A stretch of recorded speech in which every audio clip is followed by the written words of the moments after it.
Hey everybody, welcome to Dollar Cost Awesome. I'm Stephen, this is Colin, and this is our week 10 buy video.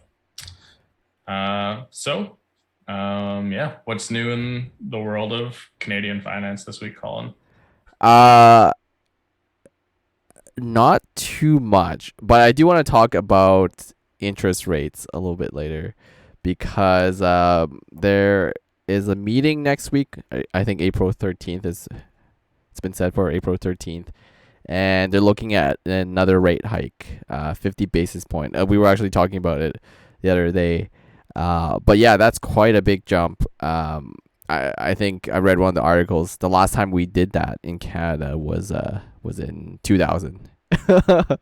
Yeah, right. Like typically they're about 25 basis points, which is like a quarter of a percent. Yeah, exactly. Um, Yeah. yeah, so this is a relatively big jump that they're trying to get out ahead of to stem inflation a little bit here because it's run a bit wild and can't be totally attributed to supply issues anymore, Mm-hmm. or so the economists say. Yes, the elusive economists. But yeah, we'll chat a little bit more about that later. But why don't you kick things off this week? See how you did with your portfolio. Yeah, so another kind of boring week here, but so heading into this week, was up $45. Portfolio was pretty decently in range. Most things were within a percent of the target, except for crypto was a bit high because crypto's been surging quite a bit. But tech was a bit low, indices were a bit low, health is a bit low, but like I mentioned last week, I'm probably gonna break that out so that Mm-hmm. health isn't 5%, and I'm gonna maybe grab a few different industry specific things and kind of level that out a bit. So I'm not too worried about that one being out right now. So this week though, I was focused on bringing the tech and indices back up a little more. I actually ended up out a little more actually because I put a fair bit into tech of my $100. So I bought two shares of this TEC, which is a tech ETF, and it just has a lot of the more notable North American tech companies in there. And then I bought one of XUU, which is the US market index, just to put a little bit into the indices here. So yeah, so tech is up now compared to before, um, only by $30. So, but yeah, the probably next week I will be buying maybe some other things other than the ones that are currently in my portfolio. Partially because I'm just getting bored of buying the same ones. That's Uh, fair. Although I will say there are some people who literally like pick, I don't know, like three or five ETFs, and then yeah, that's all they've got, and yeah, uh, and they do quite well. So totally. Yeah, I'm looking at a few. I was looking at um, REIT one, rate. I okay, don't know yeah, how you say those.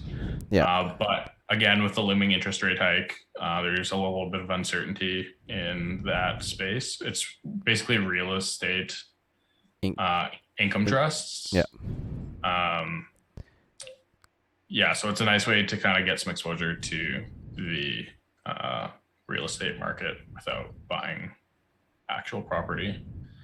Um, the I'm also looking at maybe adding in a Europe ETF to get some exposure to the European market because I don't really have any of that right now. mm-hmm. I have the Canadian one, the American one, and the emerging markets one. But the emerging markets is more like China, Taiwan, India. So I'm kind of have a gap there for European exposure, which I wouldn't mind getting some of that. So those are two I was kind of looking at this week, but decided not to pull the trigger this week. Um, the fundamentals just show that the European one could go down a little bit more here. You can see the trend is, still kind of trending down a little bit here. Mm-hmm. Um, and volume is starting to slump a little bit for trading. Um, didn't want to do that this week, but I'll keep an eye on it. And then nope, that's not it. Here we go. Yeah, so this one has actually bottomed out quite a bit, but that's probably to do with kind of the expectations of a rate hike and the uncertainty around that. So, yeah, I might do my buy a little bit early next week ahead of that interest rate announcement. I don't know. Maybe I'll wait and see what happens after. But Mm-hmm. I think, like most people, are probably kind of expecting this to take a short-term hit here when that interest rate announcement happens. Yeah, I don't know. We'll see. I might wait till after the announcement and see what happens. But yeah, this was another area I wouldn't mind getting some exposure. So I'll watch that kind of as things get announced next week. But yeah, so since I did my buy earlier today, it was today. Yeah, so I was at about $45 before my buy. After my buy, I'm actually up like almost $10. Just so everything kind of surged a little bit in the back half of the day, so Mm-hmm. I was up a little. So yeah, I'm glad you touched upon REITs. It's something I have in my personal portfolio, but I haven't touched I haven't added to mine. So thanks for the reminder. I forgot about them.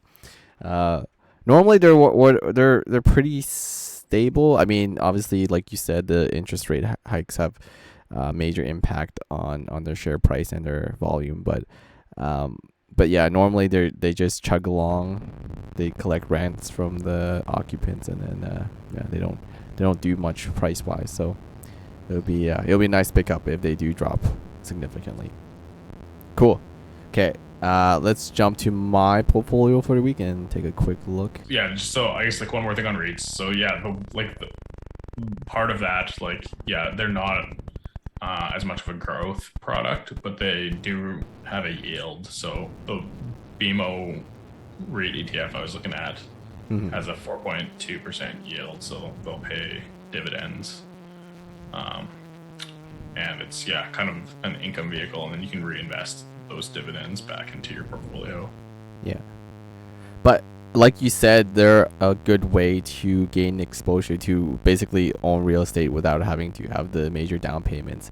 And they like the Canadian market, like most of the Canadian REITs, they typically do imitate the increase in house prices, right? So some years are really great, but otherwise they chug along at like 3% or whatever the inflation is, and then you get a dividend on top of that. So yeah. One other thing that could impact it is the Canadian government released their budget today and announced that they were essentially banning foreign buyers That's from buying right. houses, and Yes. unless they're permanent residents or have some types of visas. So Mhm. that could also put a damper in housing prices. But yeah, I mean, it's not endemic to Canada, but it's been a problem in North America for a while, and uh, they they needed to put in more restrictions and rules to cool the all the foreign investments, especially here in Canada, in Vancouver and Toronto. It's insane the amount of flipping and unoccupied houses here. It's $1 million for a crack shack. yeah, exactly. Yeah. Okay, very good points. Yes, for sure. Like Steven said, we should have 1900 for our cost base as of week 10. So I'm up 40, almost $50. A little bit behind Steven here. And this week, the only thing I bought was one more share of VFV, which is the Vanguard S&P 500. We talked about that a lot, so I'm not going to talk about that again. But at the beginning of the show, I did mention that we wanted to talk more about the interest rate hike here. So I'll just quickly touch on that. As we were alluding to earlier, we did want to talk about the interest rate hikes, and specifically, there are positive and negative effects of the interest rates.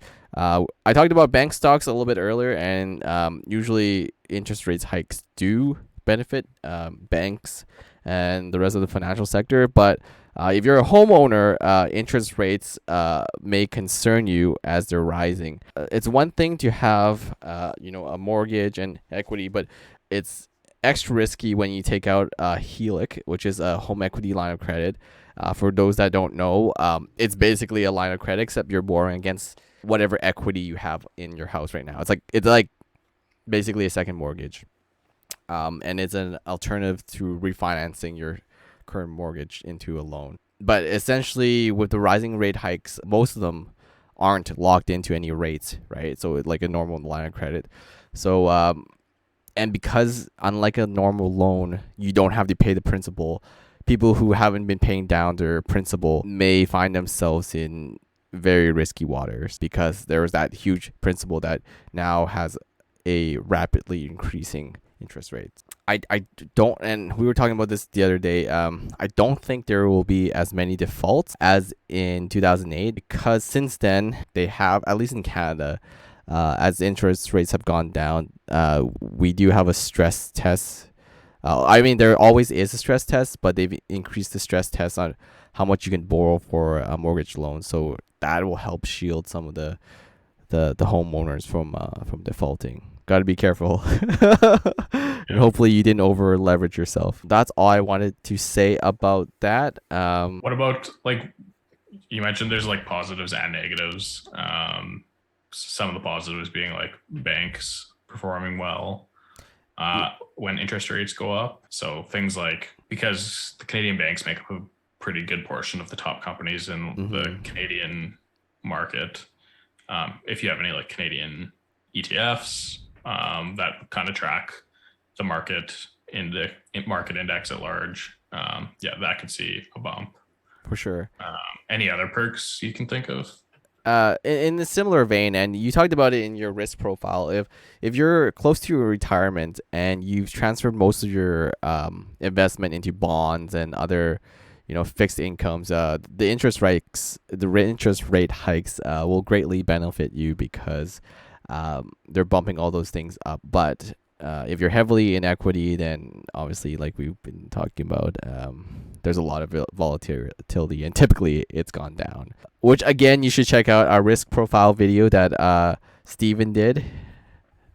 It all goes back to the risk profile and how much risk you should take when you're looking at investing and creating your portfolio. That's all I have to say for week 10. Is there anything else you want to add, or any closing thoughts? Yeah, there's a few other kind of relevant things from the Canadian budget today. Actually, still on kind of that line with the banks. So they might see a benefit from the interest rate, but the government actually announced some pretty major taxes specifically for Canada's largest banks and insurance companies. So they're increasing the corporate tax rate specifically for the biggest banks and insurance companies by, I think it's 2.5%. No, 1.5% on any profits over $100 million. Okay. Which is, notable for sure. Mm-hmm. The other one that they're doing with banks, they're calling it the Canada Recovery Benefit, but they're essentially just charging all the major banks an extra 15% of tax on any profits over $1 billion from 2021 only. From 2021 only. Okay. Yeah, but that's still pretty notable. So for it's sure. expected to raise $6 billion over the next 5 years because of that. So they don't have to pay the full 15% in this calendar year, but based off of their 2021 earnings over the next 5 years, in some form of steady payment, they're going to pay 15% of their profits over $1 billion. So that might kind of temper any gains that the banks might see from the interest rate hike, but we'll see. For sure, yeah. But that's good in terms of competition. Some of the smaller banks, brokerages, and I guess even crypto. Anytime there's more regulations or against banks, the decentralized exchanges and cryptocurrency goes up. So very cool. Yeah. Other big ones. This one is interesting. They announced a plan to have a tax-free first home savings account, which is kind of a blend of an RRSP and a TFSA. So check out our RRSP versus TFSA video. But essentially, you can put up to $8,000 a year tax-free into an account. And then take it out to as the down payment for home. And so, like an Okay. RSP, the money you put in is reduces your taxable income by however much you're putting in, and then like a TFSA, everything you take out is also tax free. All the profits you've take out are tax free as well. So yeah, so it's $8,000 a year up to $40,000, and then you can use that for the down payment for a home. So wait, is this a double benefit? So okay, I kind of I kind of zoned out there.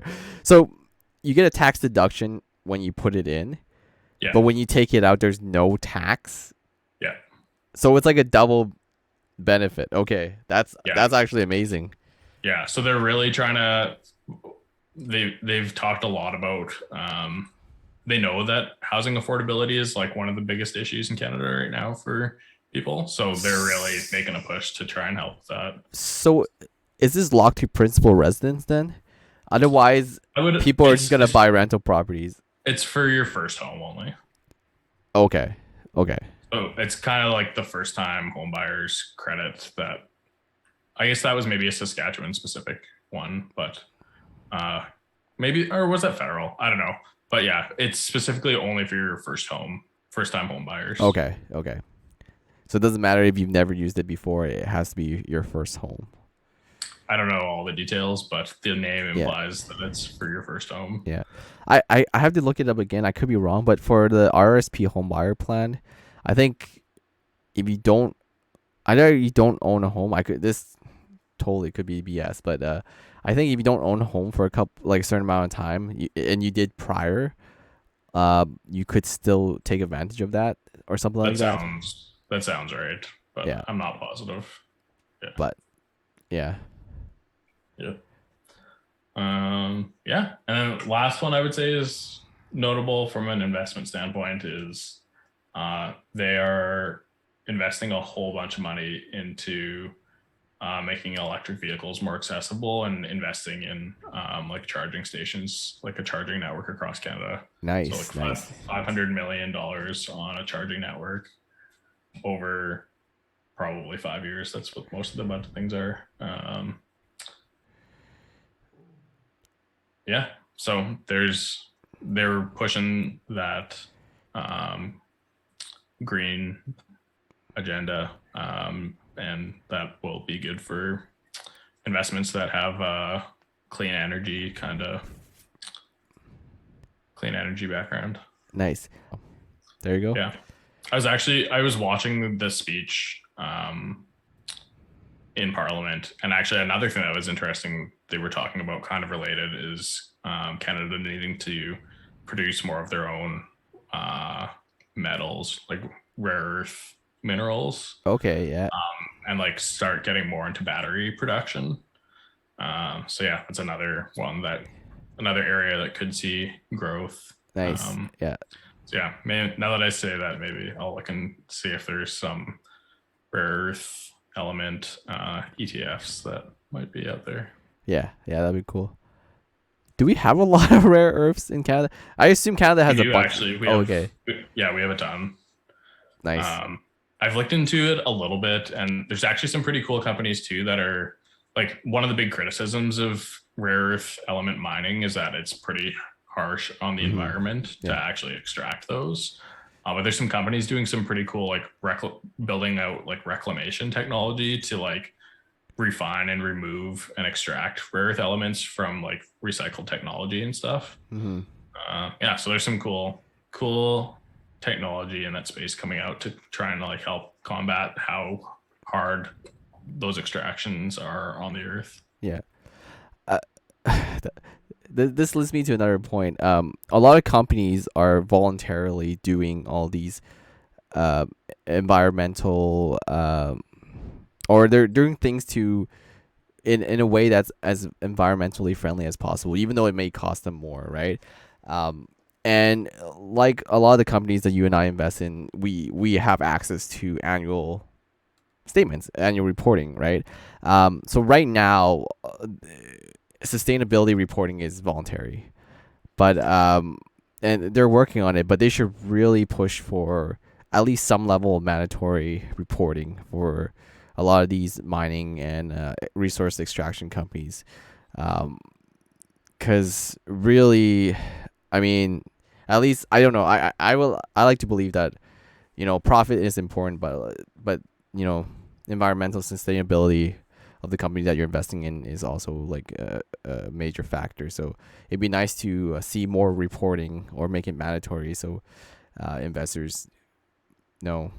And in the age of social media, right? There's the sentiment can really drive uh, price. So you know. Yeah, there's actually a lot of ETFs. Yeah, they release. So like this is an iShares one. So like, yeah, they have like the weighted average carbon intensity of the companies that are held as part of the ETF, implied temperature rise from the companies that are part of the ETF.